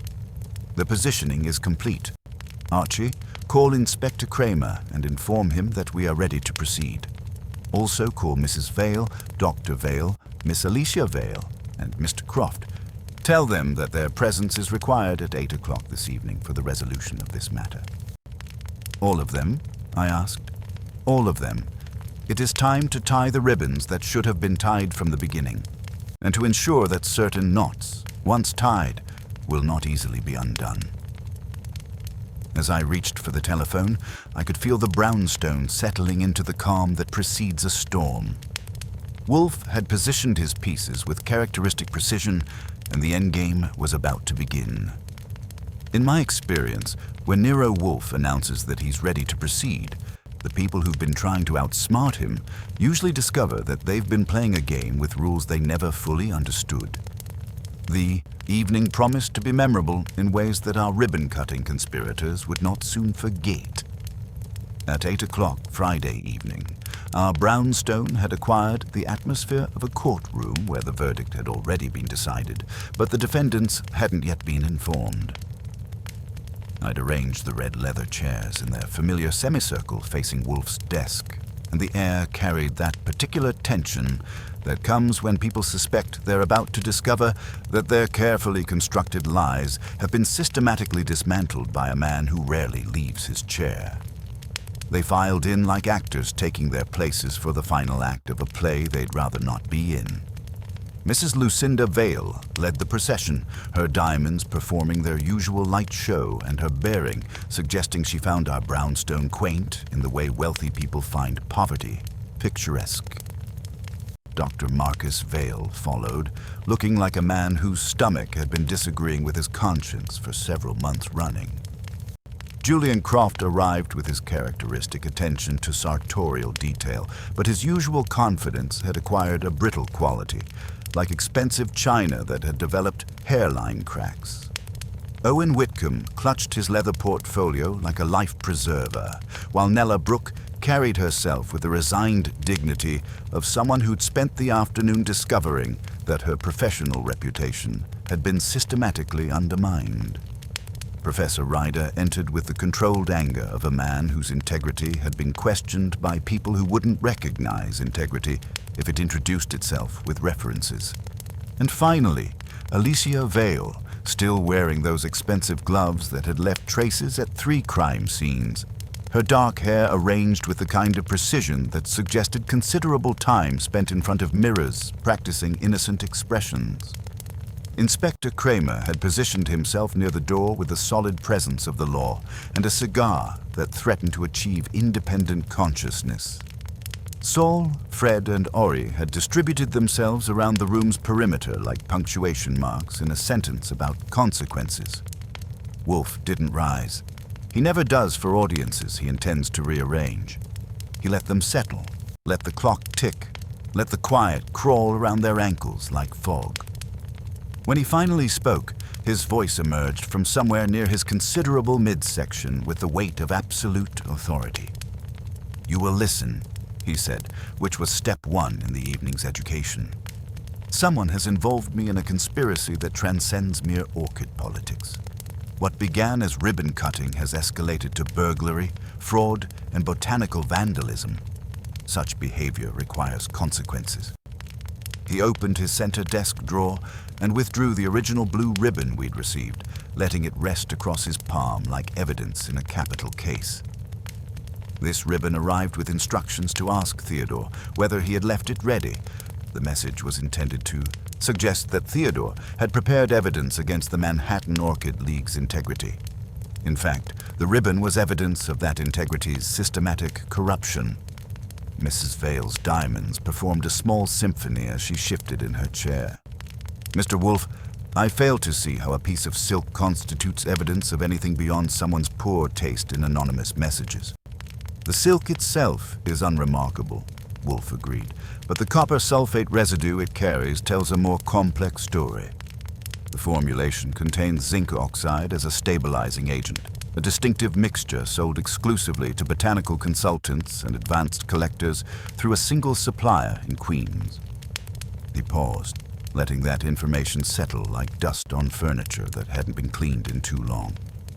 That supplier has sold only 12 units of this particular formulation in the past 6 months. Mrs. Vale purchased 3 units. Dr. Vale purchased 2. Miss Alicia Vale purchased 4, the most recent just last week. Alicia's composure developed its first visible crack. Purchasing fungicide is hardly criminal, Mr. Wolfe. I maintain several orchid collections for various clients. Indeed, and those same zinc oxide traces have appeared at every crime scene in this affair. Wolfe's voice carried the precision of a surgeon making an incision. The scissors used to cut Mrs. Vale's ribbon, the window latch of my office, the gate hinge at Paxton's ribbon shop, even the damaged flower spike of my Cattleya labiata.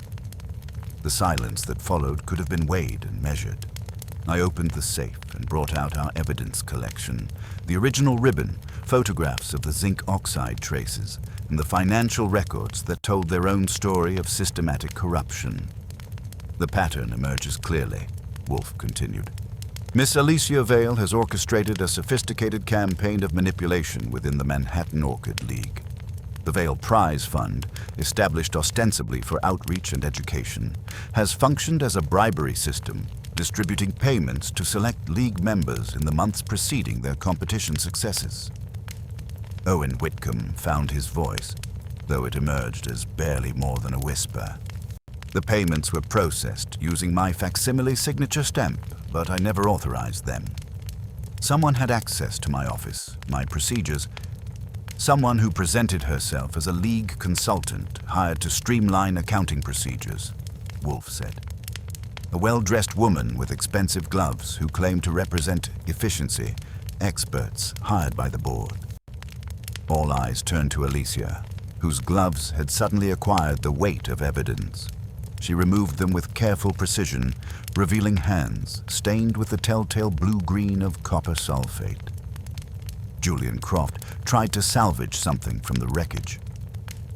Even if there were irregular payments, that doesn't prove. Mr. Croft, Wolfe interrupted, you received $6,000 in research grants just before your string of blue ribbon victories began. Dr. Vale received $8,000 for technical advisory services. Mrs. Vale received $14,000 in consulting payments, all carefully documented, all timed to precede dramatic improvements in competition performance. Professor Ryder spoke from his corner, his voice tight with controlled indignation. I documented everything, every suspicious decision, every modified standard, every payment that preceded a convenient victory. When I presented my evidence to the board, Miss Alicia suggested that my own financial arrangements might not survive scrutiny. Because you had discovered the scope of her operation, Wolfe observed.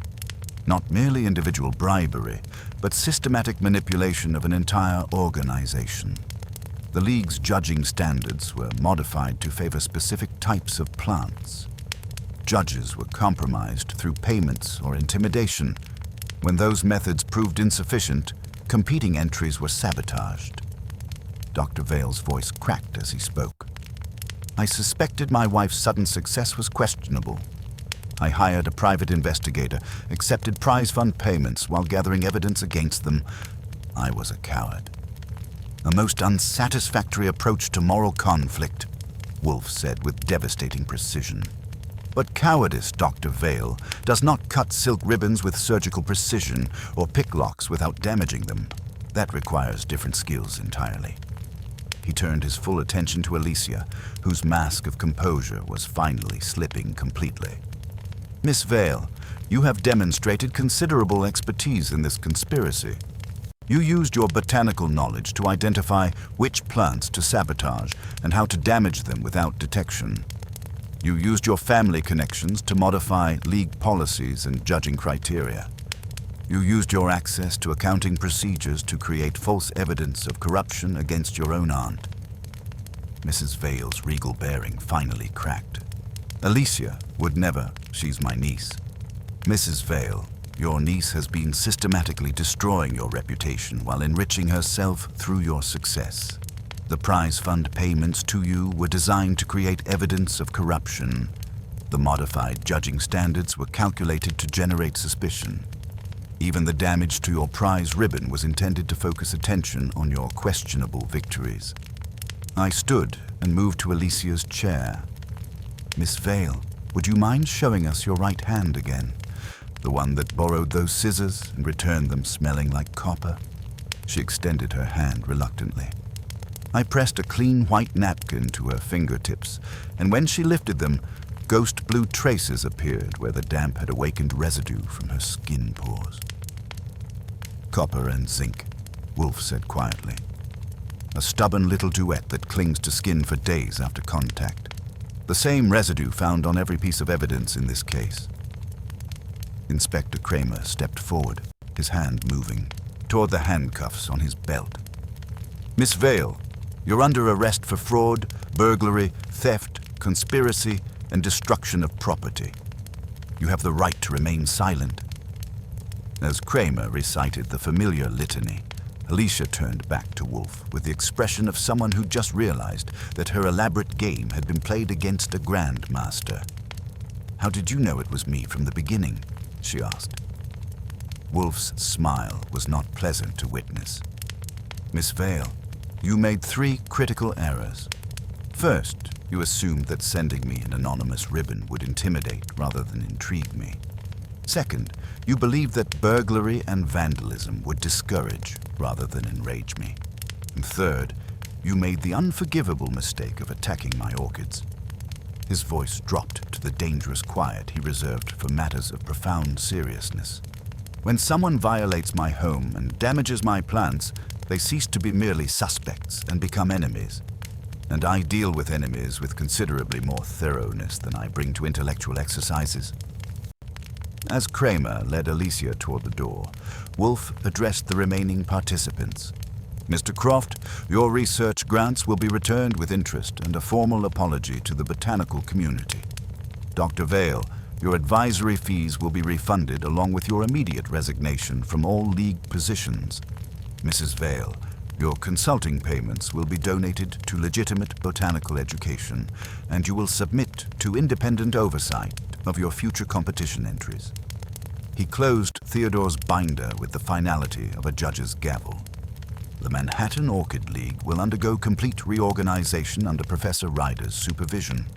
New standards, new procedures, new leadership, and most importantly, new ribbons, properly tied this time. The door closed behind them with the finality of a chapter ending.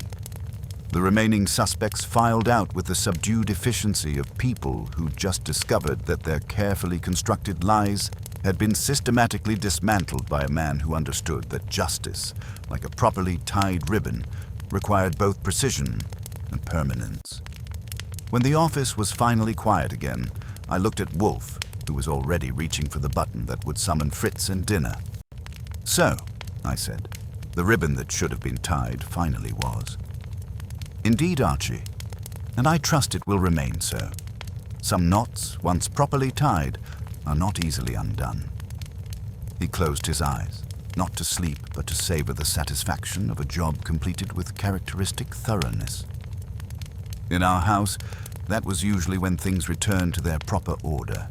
Dinner at the proper time, orchids in their proper places, and justice served with the precision that only Nero Wolfe could provide. The brownstone settled into its familiar evening quiet, and somewhere upstairs, the orchids breathed their careful, expensive air, safe once again in their sanctuary. The silence in the office had weight and substance, like the moment before a thunderclap when the air itself seems to hold its breath. Inspector Kramer stood near the door with his hand resting on his handcuffs, but his eyes were on Wolfe, waiting for the complete explanation that would make his arrests stick in court. The remaining conspirators sat in their red leather chairs like defendants awaiting sentence, which, in a very real sense, they were. Wolfe didn't rise. He never does for audiences he intends to rearrange. He let the quiet stretch until it became uncomfortable, then spoke with the measured precision of a surgeon making the first incision. "You will have the complete sequence," he said, his voice emerging from somewhere near his considerable midsection. "It will save time and prevent the kind of misapprehension that leads to appeals and retrials." He opened his center desk drawer and withdrew the original blue ribbon, letting it spill across his palm like evidence in a capital case. This ribbon arrived with instructions that I should ask Theodore whether he had left it ready. The message was intended to suggest that Theodore had prepared evidence against the Manhattan Orchid League's integrity. In fact, the ribbon was both evidence of that integrity's systematic corruption and a challenge to my intellectual authority. His dark eyes moved to Alicia Vale, whose expensive gloves now rested on Kramer's evidence table like discarded masks. "Miss Alicia Vale, you orchestrated this conspiracy, not merely for financial gain, though you certainly profited, but for the far more intoxicating reward of intellectual conquest. You saw the Manhattan Orchid League as a chess game where you could manipulate every piece, while your opponents remained unaware they were even playing." I opened my notebook, knowing that Wolfe's revelations would need careful documentation for the district attorney. The technical details alone would require precision. "The ribbon itself tells the story," Wolfe continued. "Paxton's assistant told Mr. Panzer of a second purchase, one spool of blue moire silk, paid for in cash by a woman with expensive gloves. That particular batch had a manufacturing defect. A burr on the loom's reed produced a repeating misalignment in the moire pattern at precise intervals. 33 millimeters from crest to crest, with a periodic distortion at every 12th crest." Professor Ryder leaned forward, his academic curiosity overriding his discomfort. That level of precision would require considerable technical knowledge to identify and exploit. "Indeed, Professor. Miss Vale understood that the defective ribbon could be traced directly to Paxton's second sale, linking her to the crime scene. When she cut the section from her aunt's prize ribbon, she was careful to remove the segment containing the telltale flaw. What she sent to me was proof of her access to the defective batch, a calling card left by someone confident in her own cleverness." Wolfe paused, letting that information settle like dust on furniture that hadn't been cleaned in too long. "The copper sulfate residue found at every crime scene contains zinc oxide as a stabilizing agent, a distinctive formulation sold exclusively to botanical consultants through a single supplier in Queens. Miss Vale purchased 4 units of this mixture in the past 6 months, more than any other customer. The compound stained skin for days, resisting ordinary soap but revealing itself when exposed to warm, damp conditions." Kramer grunted his approval. "That gets me physical evidence a jury can understand. What about motive?" "Miss Vale's motive transcended simple greed," Wolfe replied. "She sought to displace her aunt's social authority with her own professional expertise. A league reformed under her direction would require a permanent administrator, herself. Fees for consulting, certification, compliance oversight. She envisioned transforming a genteel hobby organization into a profitable professional enterprise under her control." Mrs. Vale's diamonds performed their nervous symphony. "Alicia would never. She's devoted to the family name. Mrs. Vale, Your niece was devoted to acquiring the power your family name represented while destroying your personal reputation.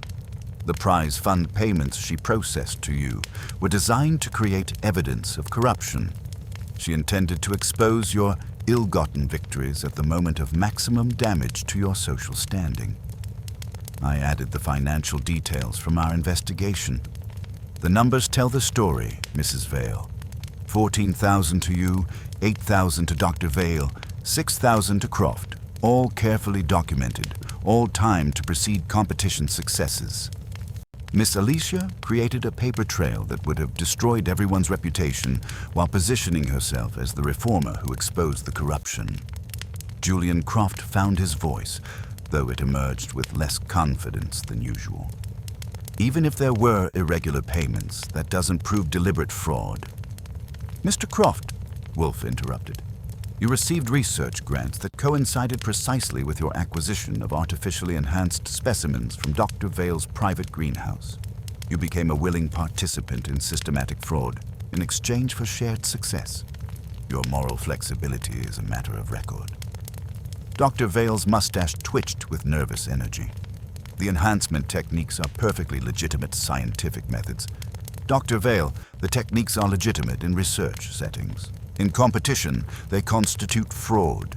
You perverted scientific knowledge in service of vanity, creating artificially superior specimens that no naturally cultivated plant could match. Your wife's victories were products of your laboratory, not her horticultural skills. Wolfe's voice carried the controlled fury of a man whose intelligence had been systematically insulted. When influence and bribery proved insufficient to guarantee Miss Vale's control, she escalated to direct criminal action. The burglary of my office was executed with professional precision, timed distractions, expert lock manipulation, surgical removal of specific evidence.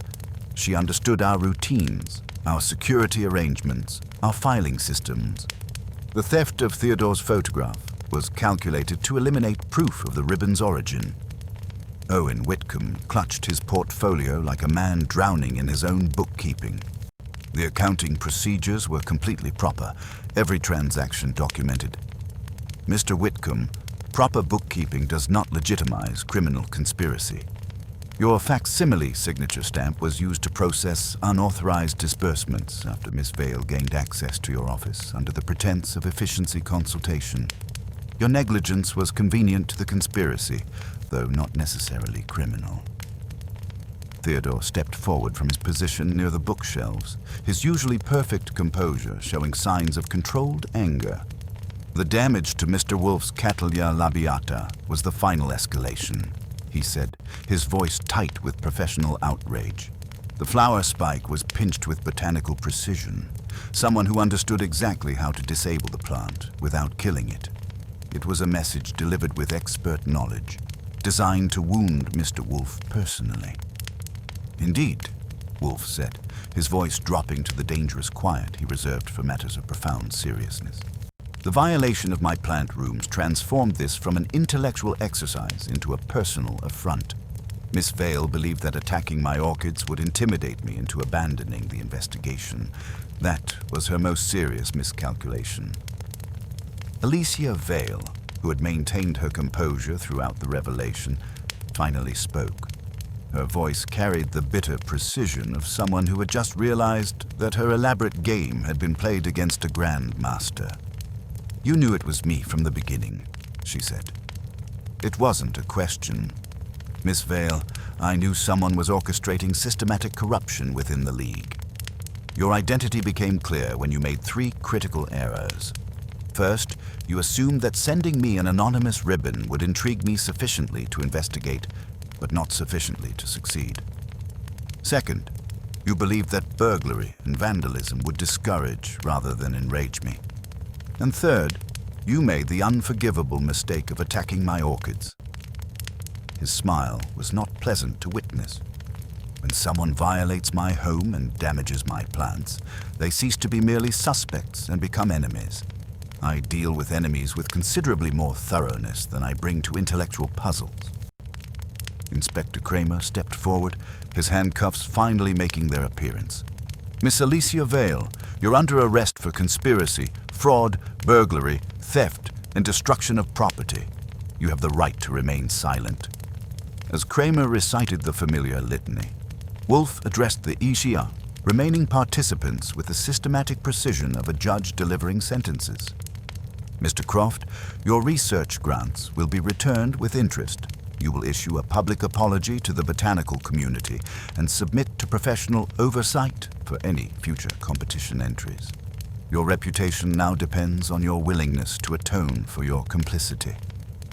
Dr. Vale, you will resign from all league positions, return all prize fund disbursements, and dedicate yourself to legitimate scientific research rather than competitive fraud. Your artificial enhancement techniques, while scientifically sound, have no place in honest competition. Mrs. Vale, your consulting payments will be donated to legitimate botanical education. You will submit to independent oversight for all future entries and work to rebuild the reputation your niece systematically undermined. Mr. Whitcomb, you will cooperate fully with authorities and assist in implementing new financial controls that prevent future manipulation. Your future role depends on demonstrated commitment to transparency. Miss Brooke, you will work with Professor Ryder to completely reorganize the League's standards and procedures. Your administrative skills, properly directed, can help rebuild what has been corrupted." Finally, he turned to Professor Ryder. "Professor, you will assume leadership of the Manhattan Orchid League's reconstruction. New membership policies, new judging criteria, new leadership. Most importantly, new commitment to the principles that should have guided the organization from its inception." As the last of the conspirators were led away, the office settled into its familiar quiet. The blue ribbon lay on Wolfe's desk, no longer a mystery, but a reminder of justice properly served. "The ribbon that should have been tied finally has been," I observed. "Indeed, Archie, and I trust it will remain so. Some knots, once properly tied, are not easily undone." He reached for the button that would summon Fritz and dinner, signaling that justice had been served and normal life could resume. The brownstone settled into its evening rhythm, and somewhere upstairs, the orchids breathed their careful, expensive air, safe once again in their sanctuary. The case was closed, the ribbon was tied, and Nero Wolfe had once again demonstrated that there are consequences for those who mistake his sedentary habits for weakness.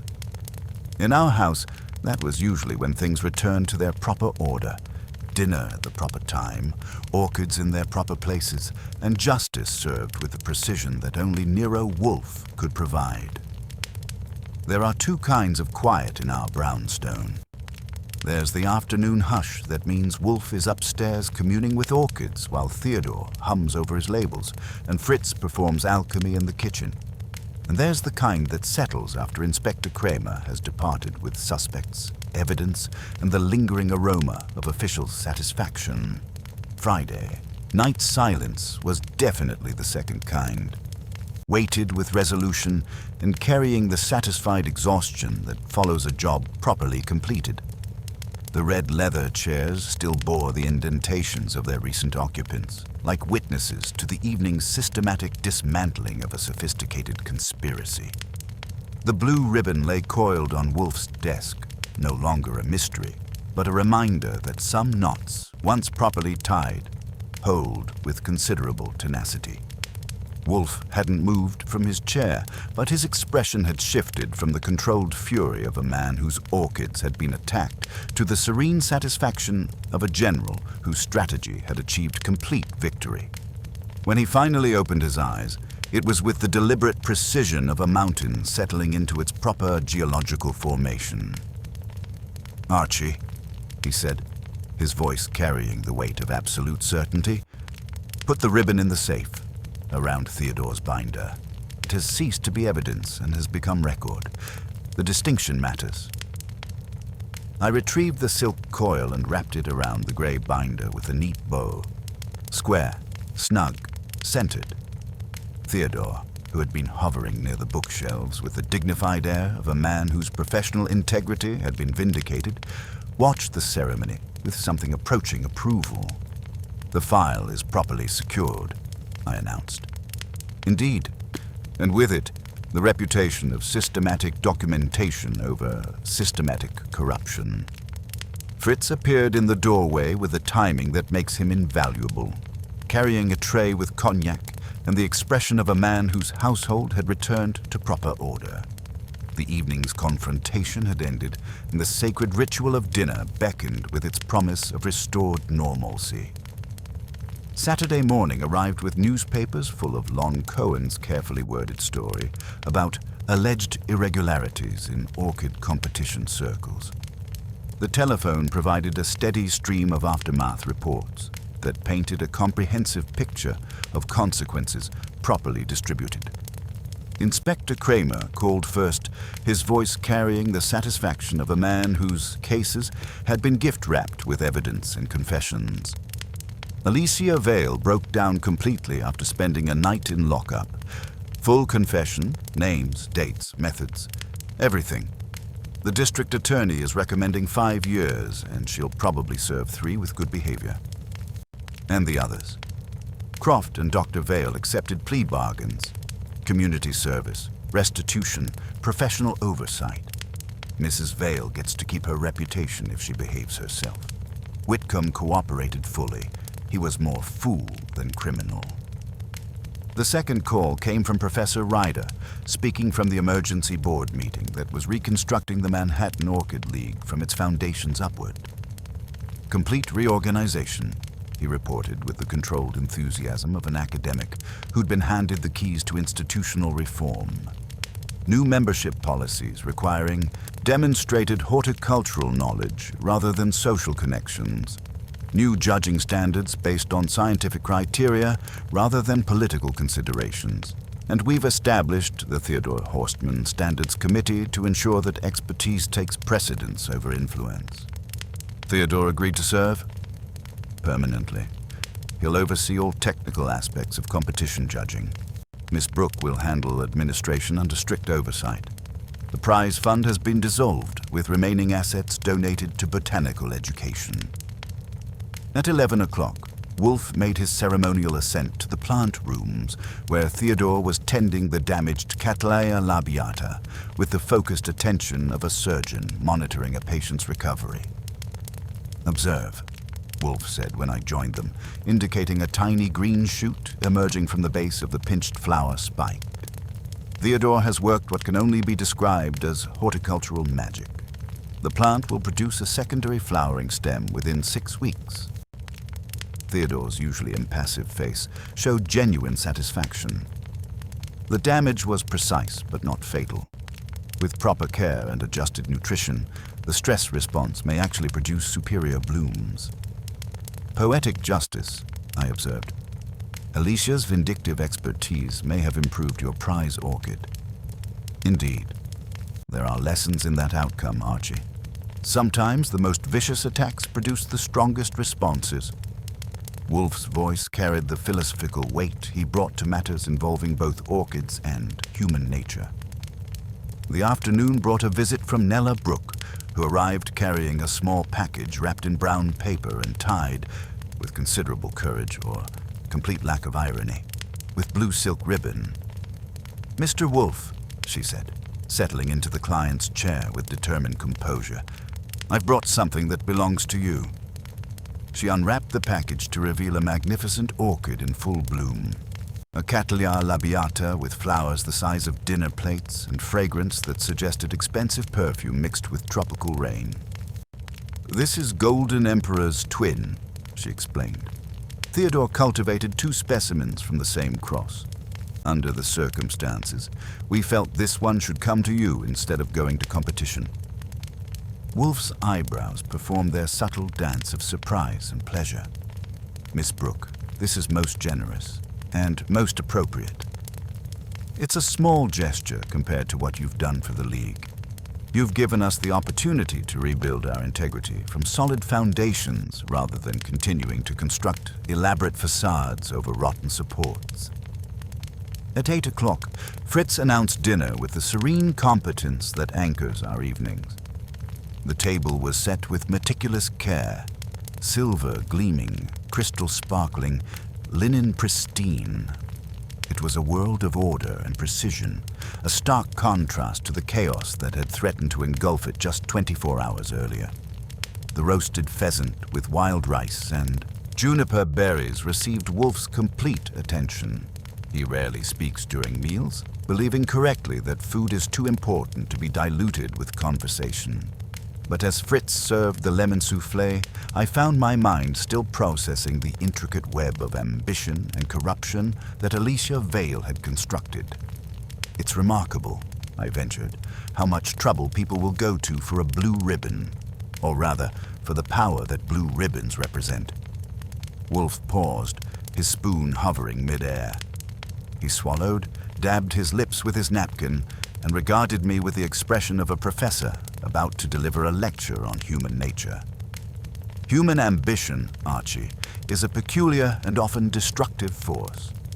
It can drive individuals to greatness, or, as we observed this week, to sophisticated criminality disguised as intellectual games. Miss Alicia sought not merely the ribbons themselves, but absolute control over their dispensation. She equated moral authority with the power to dictate outcomes, believing that if she could engineer success, she could command respect. He set down his spoon, his dark eyes fixed on some distant point beyond the dining room walls. The sanctity of any institution, be it an orchid league or a nation, rests not on the brilliance of its rules, but on the integrity of those who uphold them. When that integrity is compromised, the institution becomes a mockery, a ribbon without a knot, destined to unravel. He reached for his applejack, the small glass catching the candlelight like amber containing ancient wisdom. Miss Alicia, for all her intellectual agility, failed to grasp a fundamental truth. Genuine authority is earned through principle, not acquired through manipulation. Her cleverness was her undoing, for she believed that the illusion of order was sufficient, forgetting that authentic order requires authentic commitment. So in the end, I said, leaning back in my chair, it wasn't about the orchids at all. It was about who controlled the ribbons. Wolfe's look combined exasperation with grudging approval. It is rarely about the ostensible object, Archie. The ribbon was merely the symbol, the currency of ambition. The true subject, as always, is the human heart with its endless capacity for both sublime beauty and profound corruption. He finished his souffle and pushed the plate away with the satisfied air of a man whose universe had been restored to proper functioning. The storm had passed, justice had been served, and the most important ribbons were finally tied where they belonged. Later, as I made my evening rounds, checking locks that didn't need checking, testing security that had been upgraded beyond necessity, I reflected on the week's events. The brownstone had returned to its familiar rhythms. Fritz in the kitchen, Theodore with his seedlings, Wolfe with his books and his brandy. In the office, I opened the safe one final time to ensure the blue ribbon was properly secured around Theodore's binder. It looked smaller now, less significant than when it had arrived with its cryptic message and metallic scent. But appearances, as this case had demonstrated, could be systematically deceiving. The ribbon that should have been tied finally was. And in our house, that was usually when things returned to their proper order. Dinner at the proper time, orchids in their proper places, and justice served with the precision that only Nero Wolfe could provide. Some knots, once properly tied, are indeed not easily undone. And some lessons, once properly learned, tend to stick with the kind of permanence that discourages future attempts at sophisticated corruption. The case was closed, the brownstone was secure, and tomorrow would bring new invoices, new orchids, and eventually another mystery for Nero Wolfe to unravel. It was a reliable constant in an unreliable world, and frankly, I wouldn't have it any other way.